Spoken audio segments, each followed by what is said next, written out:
Everyone, I'm Fabian for Liberty, fabianforliberty.com. This week, I'm actually starting a new email campaign, Tuesdays and Thursdays. I'm going to be emailing out a video about economic updates. On Tuesdays, it'll be all about global economic updates on what's happening. On Thursdays, it's going to be about real estate. Exclusive content only to my email subscribers. If you're interested, opt in, fabianforliberty.com, upper right-hand corner.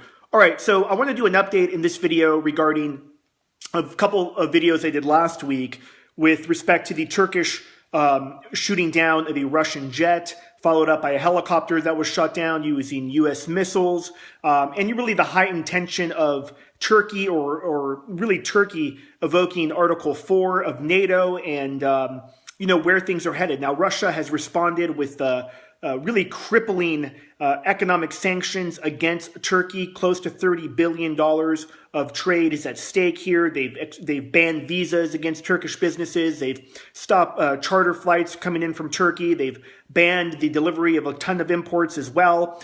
But the economic relationship between these two countries is still pretty significant. I mean, Turkey is Russia's #2 importer of natural gas, and Russia sends about, anywhere between 4 to 10 million tourists over to Turkey every year. So, they have economic ties and they're important. And in light of the economic attacks that Russia went through just 6-7 months ago by sanctions in Europe, which eventually a lot of European countries backed down from, it's questionable whether their economy, which is really like a big natural gas and oil company, if that economy can sustain more sanctions and more isolation. That's why they've looked more to China and increasing trade and economic ties with China.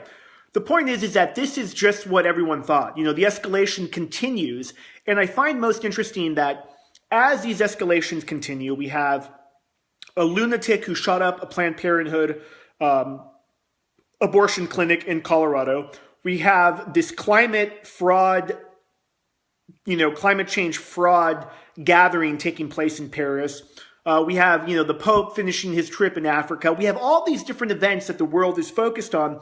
Yet one of the biggest events that we should be focused on, which is, again, the potential buildup, where I would argue that World War III in many ways has already begun. We're just not seeing the effects of it just yet, is largely being ignored. I mean, today we hear that Russia has now armed all its fighter jets with new air-to-air missiles, self-defense missiles capable of hitting targets close to 40 miles away. Their Air Force base that they set up is in Lakia is only about 30 miles from the Turkish border. They've put in state-of-the-art surface-to-air missiles. S-400 missile systems have been installed there. And, I think that most analysts who are completely wrong are saying, well, this is Putin. Both Putin and the president of Turkey, both of them are real egotistical. Neither one of them will back down. Although the Turkish president did say, Erdogan did say that he is saddened by what happened in the CNN interview on Friday. The point is that I think Putin, and these analysts are saying, well, Putin doesn't really want to have that much of a confrontation with Turkey because he doesn't want to take on NATO. I would completely disagree. I think Putin's objective is to break the back of NATO.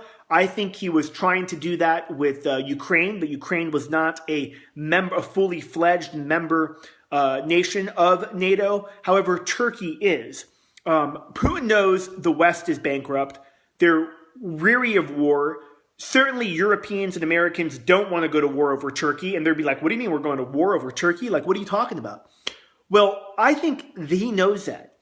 And in light of the Paris terrorist attack that took place and Putin cozying up with countries like France, who are both really working together in the destruction of ISIS in places throughout Syria, I think it's abundantly clear that current NATO countries have deep reservations about whether or not they actually want to live up to the commitments of these treaties. And if you look back in history, ladies and gentlemen, certainly it was the case in World War I.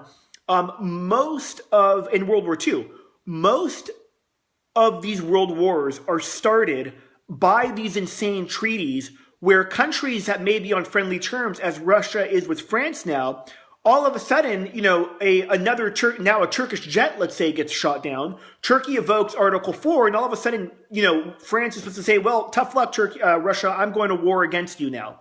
It makes no sense. And people are catching on to this. This is why, one of the things that I liked about Ron Paul is he would always talk about how these alliances and these treaties were set up to fail, and they were set up to favor the military-industrial complex to take countries to war. Last quick point, and I'll wrap it up. All of this I find interesting is centering around major economic events that I will be breaking down more this week. Of course, yesterday, these shock waves and people, that were commenting on the video, other comments that I saw on certain blog posts and news stories were like, oh, it's no big deal. The U.S. is still the powerhouse when it comes to the economy and the world reserve currency.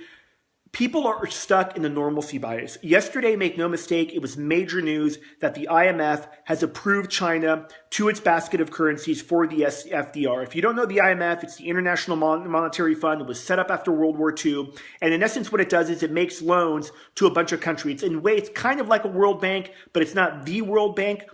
It's SDR, which is a basket of these currencies made up of the British pound sterling, the dollar, now the yuan, and the euro, and the Japanese yen. Loans made out to other countries are made in the basket of these currencies. The U.S. contributes about 55% of the IMF's funds to lend out. But then you have like this Asian Infrastructure Bank, which in no question is a complete challenger to the IMF. Ladies and gentlemen, what people that are stuck in the normalcy bias don't recognize is the world is fundamentally changing. And it's changing right before our eyes, really. This isn't like breaking news. It's not like, oh my God, all of a sudden this theory is coming into play. No, it's been happening.